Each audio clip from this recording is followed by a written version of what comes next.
Bonjour à tous. Donc, je m'appelle Sergio Werner. Je suis responsable d'une équipe qui vient d'être créée chez Capgemini qui s'appelle les Center of Excellence autour du cloud, la transformation autour du cloud.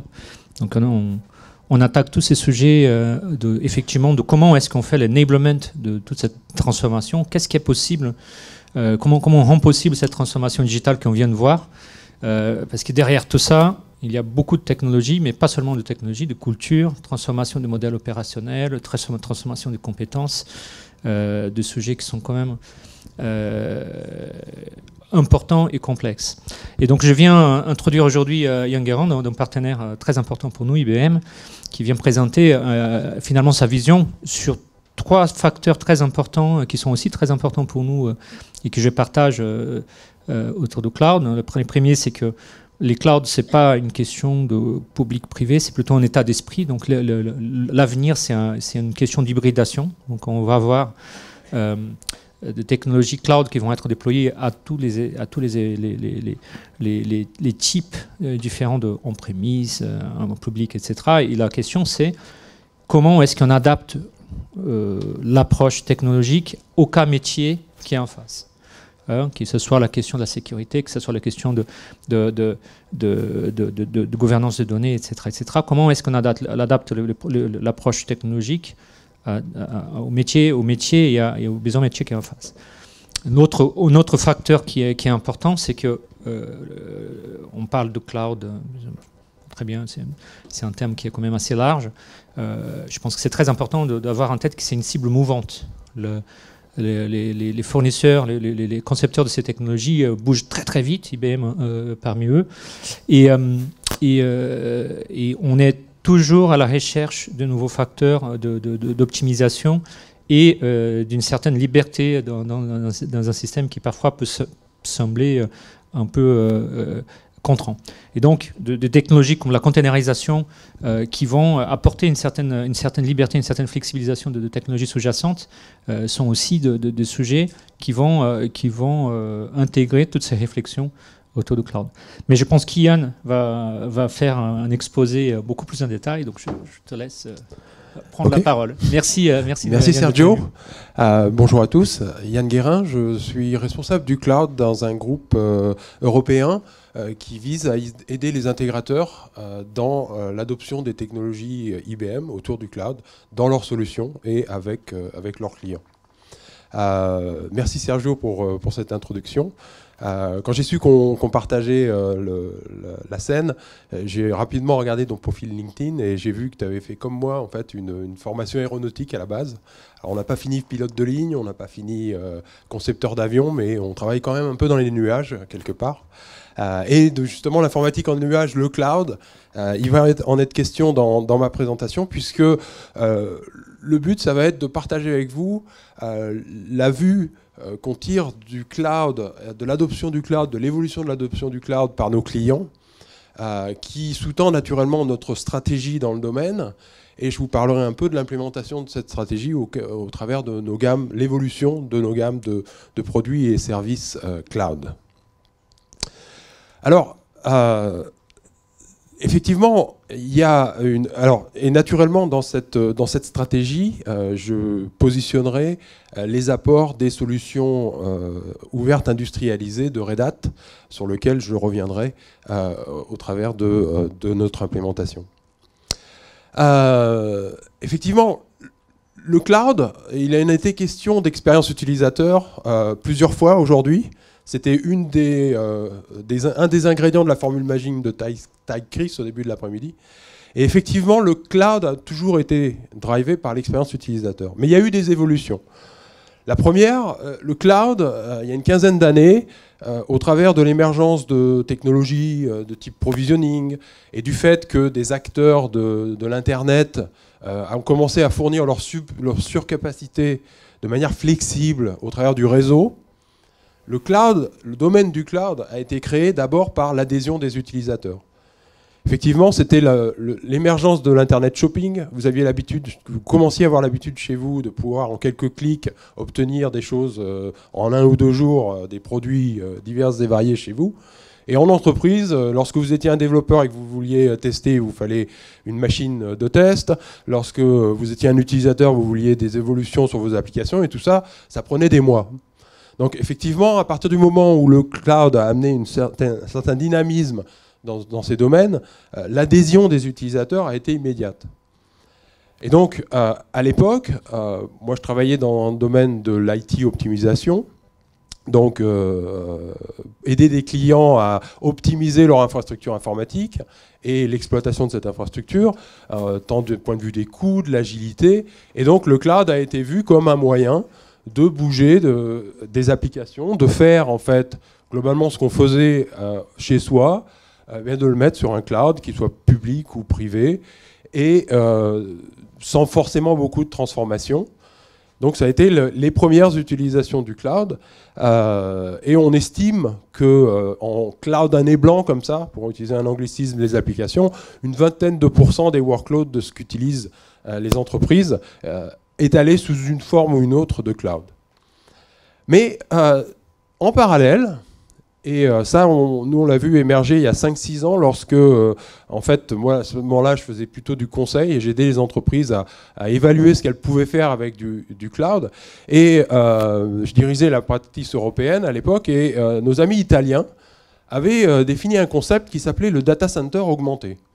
C'est-à-dire que effectivement, ils avaient eu cette vision que le cloud ne permet pas simplement de faire mieux, plus vite, moins cher, pas forcément toujours le cas, mais ce qu'on fait déjà de la façon dont on le fait, mais c'est un vecteur d'innovation. Et donc, au travers du cloud, on peut mettre à disposition des entreprises plus rapidement des évolutions technologiques, des innovations, là où les entreprises n'ont pas forcément les capacités d'investissement. Donc, une des premières matérialisations, ça a été les GPU, les accélérateurs pour faire du calcul scientifique qui ont commencé à être disponibles dans le cloud. Et il y a tout un tas d'industries, par exemple autour des domaines pétroliers, sismiques, des entreprises de logiciels qui se sont créées sans avoir à investir dans ces matériels de manière lourde, mais en les utilisant dans le cloud pour développer leurs idées, pour développer leurs produits. Jusqu'aujourd'hui où le vecteur de dissémination pour IBM de quantum computing, d'IBM-Q, c'est le cloud. Naturellement, aucune entreprise ne peut investir aujourd'hui pour créer une infrastructure, s'installer un quantum. La maturité de la technologie, son évolution, fait que le cloud est un moyen naturel pour avoir ce type de capacité. Et donc cette augmentation des capacités, augmented data center, il a été accéléré il y a récemment, et l'industrie et différents cabinets d'analyse estiment que 2018 est une année charnière pour l'accélération de l'utilisation du cloud public au travers de services d'intelligence artificielle. Et donc là encore, on parle d'expérience utilisateur. Parce que l'intelligence artificielle, c'est quoi? C'est être capable d'avoir des applications plus personnalisées, qui collent mieux aux besoins des utilisateurs. Et donc, là encore, indirectement, pas de façon directe dans leur consommation, mais dans la qualité des applications qu'on peut amener, la diffusion de services d'intelligence artificielle, d'abord dans le cloud, et en particulier dans le cloud public, a accéléré ce deuxième type d'usage. Alors, au travers des 15 dernières années, lorsque ces pratiques se sont développées, IBM a aidé un certain nombre de clients, naturellement, à adopter le cloud. Deux exemples sur ces différents modèles.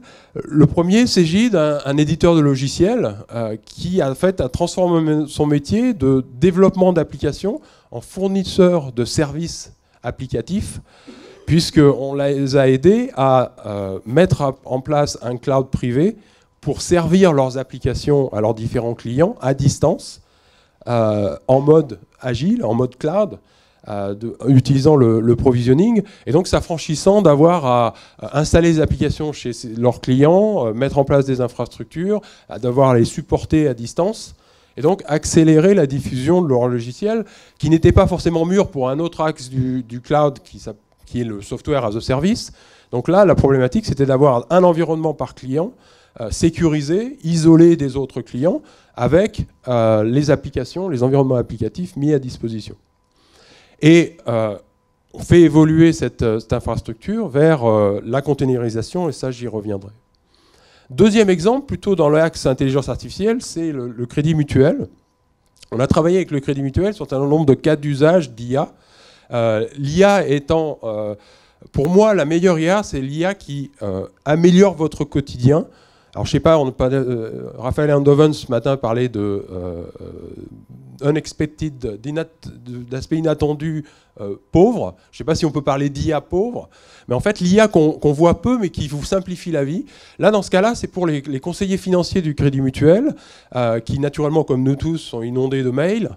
En fait, on a mis en place un système qui est capable d'analyser leur inbox, de retirer 50% des mails qui peuvent être traités de façon automatique lorsque c'est des demandes de recettes de password ou des questions simples. Et pour les 50 autres pourcents, en utilisant donc de l'analyse, la première utilise de l'analyse sémantique, la seconde utilise de l'analyse émotionnelle.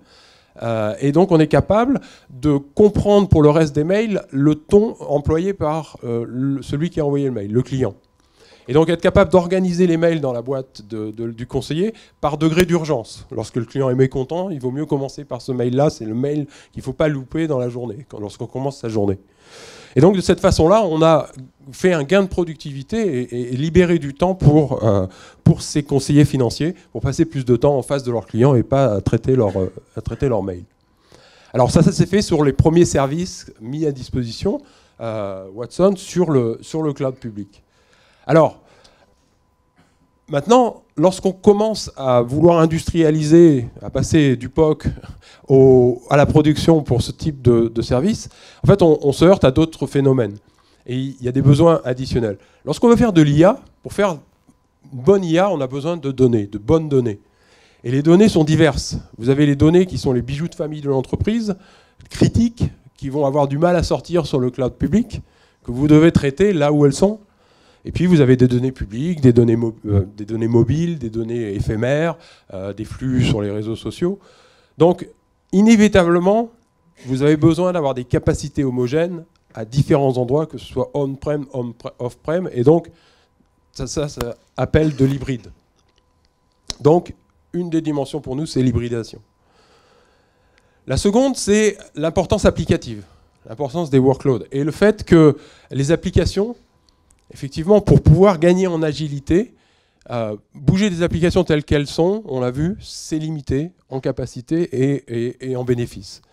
Et donc, il y a cette transformation, cette déstructuration des applications en microservices, cette intégration à l'aide d'API. Et donc, pour être capable, d'une part, lors du cycle des développements, d'être plus rapide et plus agile à mettre en production des applications, et puis après, dans leur mise en production, dans leur vie en production, d'être capable, et avec l'émergence de la 5G, on sait que des traitements vont être capables d'être déportés au plus près de la collecte des données, dans les équipements réseau près des utilisateurs. Et donc, on a besoin de technologies de portabilité pour pouvoir bouger des applications. Et l'autre facteur, c'est qu'on ne peut pas influer sur le choix des clouds que font nos clients. Donc le but, c'est d'avoir cette portabilité aussi de façon ce qu'on appelle multi-cloud. Et donc, tous ces facteurs font que pour nous, la stratégie, c'est d'avoir une plateforme hybride multi-cloud qu'on peut proposer à nos clients.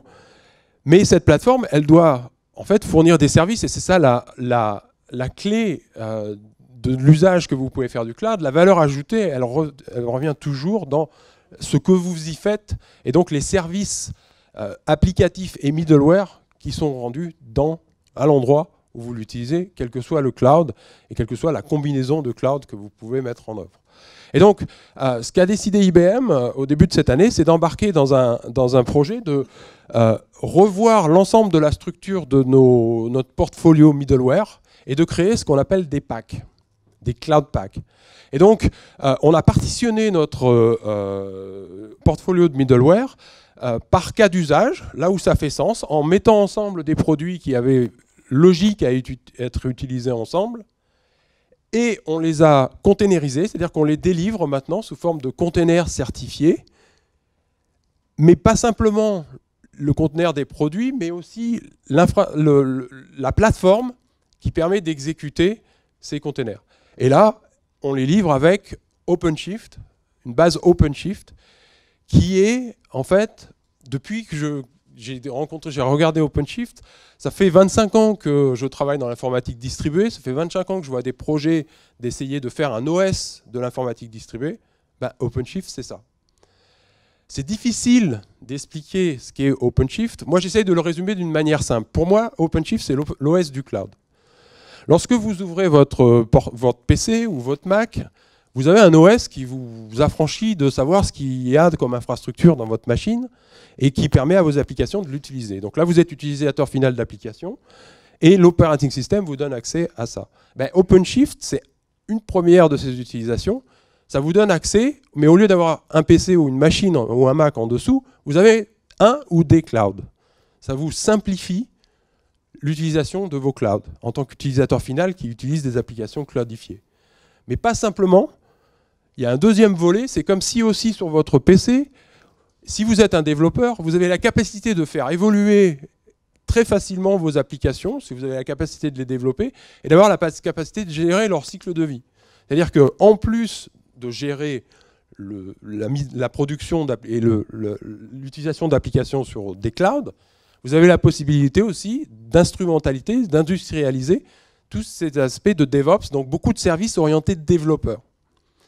Et donc c'est extrêmement puissant, et c'est pour ça que c'est une des raisons pour lesquelles IBM et Red Hat sont ensemble.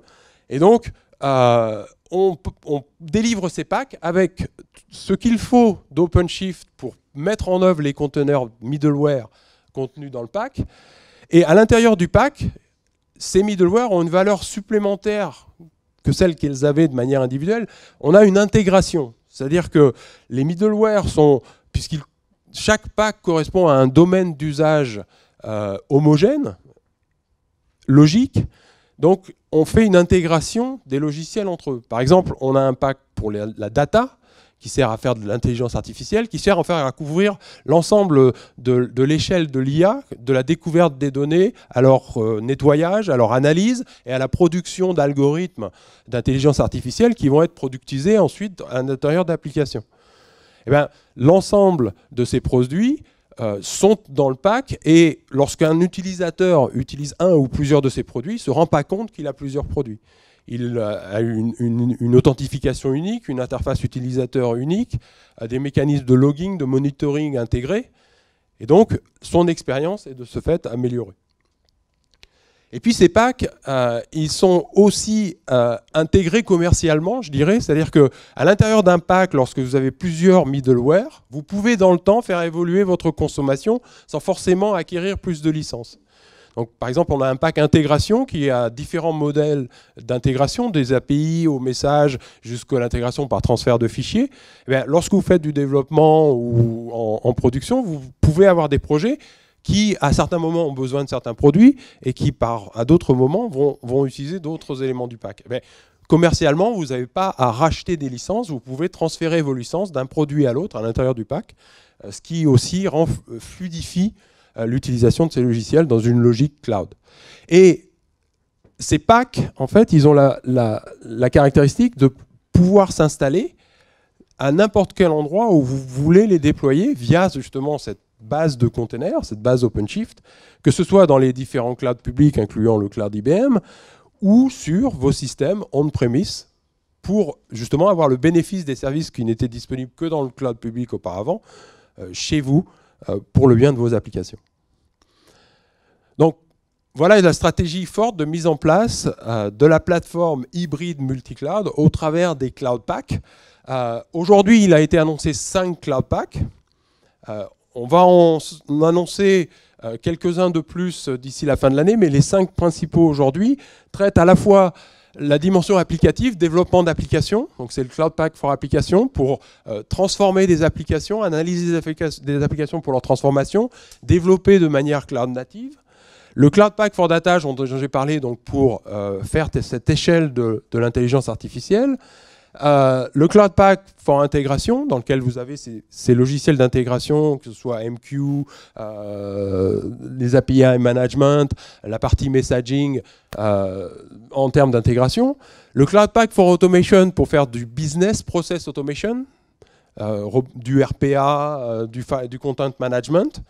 Et puis le Cloud Pack for Multi-Cloud Management qui est pour manager les environnements Donc il y a une logique de cycle de vie de ces différents packs. Par exemple, lorsque vous mettez en œuvre une application d'IA, vous allez la développer en termes de machine learning, d'accès aux données, de validation, de training avec le Cloud Pak for Data. Et puis après, vous allez générer du code que vous allez intégrer à l'intérieur du Cloud Pak for Application avec d'autres de vos applications qui vont utiliser ces modules d'IA. Et puis lorsque vous allez déployer tout ça sur différents clouds, vous pouvez utiliser le multi-cloud management pour manager de manière homogène vos containers, vos VM, en fait vos environnements cloud de diverses sortes. Donc voilà notre stratégie autour de notre gamme de produits. Mais ça reste des technologies. La valeur ajoutée, c'est effectivement pour l'intégrateur de pouvoir mettre ces technologies à l'intérieur de solutions et, comme décrit dans la session précédente, accompagner la transformation et le changement de l'adoption de ces solutions. Et donc, Capgemini a travaillé avec IBM pour mapper nos solutions dans le framework cloud de Capgemini. Donc, je vais laisser Emma nous décrire. Merci. Je suis Emma et je suis responsable d'Alliance IBM Cloud pour le groupe Capgemini. Dans notre cadre de stratégie cloud, on intégrant IBM Cloud Pak dans l'architecture technique, in the reference architecture, pour proposer des solutions innovantes et industrielles pour notre client. So if you would be interested, we can talk to you at our booth to present some solutions that we are working on. So, good. Would it be?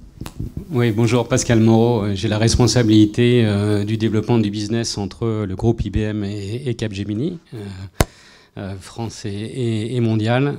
Sur le marché français, Red Hat comme IBM, nous pensons que la technologie de Red Hat, la technologie d'IBM et le savoir-faire de Capgemini, on est probablement les meilleurs acteurs ensemble pour vous accompagner en tant que client dans les transformations. Notre croyance fondamentale, comme l'a expliqué Sergio, comme l'explique Yann, c'est que le business devant nous et notre valeur ajoutée vis-à-vis des clients, c'est de les amener dans l'agilité, c'est de les amener dans les modernisations d'applications. Donc notre life motif entre Red Hat, IBM, Capgemini est et sera de plus en plus d'aller vers les application modernization, les automatisations, et ceci pas pour se faire plaisir au niveau d'informatique, mais simplement pour amener la valeur ajoutée au niveau des lobes business. C'est ça notre message, c'est ça notre valeur ajoutée. Nos solutions technologiques de Red Hat et d'IBM, le savoir-faire de Capgemini doit nous amener à faire ceci. Et certains disent oui, c'est le futur, c'est le futur. La dernière grande signature qu'il y a eu, c'était hier, ça tombe bien, c'est Red Hat et IBM. On vient de signer Bank of America, donc un système bancaire où on dit qu'ils iraient dans le cloud, peut-être les derniers. C'est complètement faux. Bank of America, avec l'aide de Red Hat OpenShift, migre toutes leurs applications sur le cloud IBM et avec le savoir-faire d'intégrateur. En France, on a des grandes expériences avec des secteurs financiers. Et je cite par exemple BNP, sur lequel BNP nous fait confiance et Capgemini et IBM vont s'associer pour transformer aussi les infrastructures et les applicatifs de la BNP pour les rendre cloud ready en mode cloud natif. Donc voilà, c'est une association Red Hat, IBM, Capgemini qui, à mon sens, est gagnant sur le marché. Merci à vous.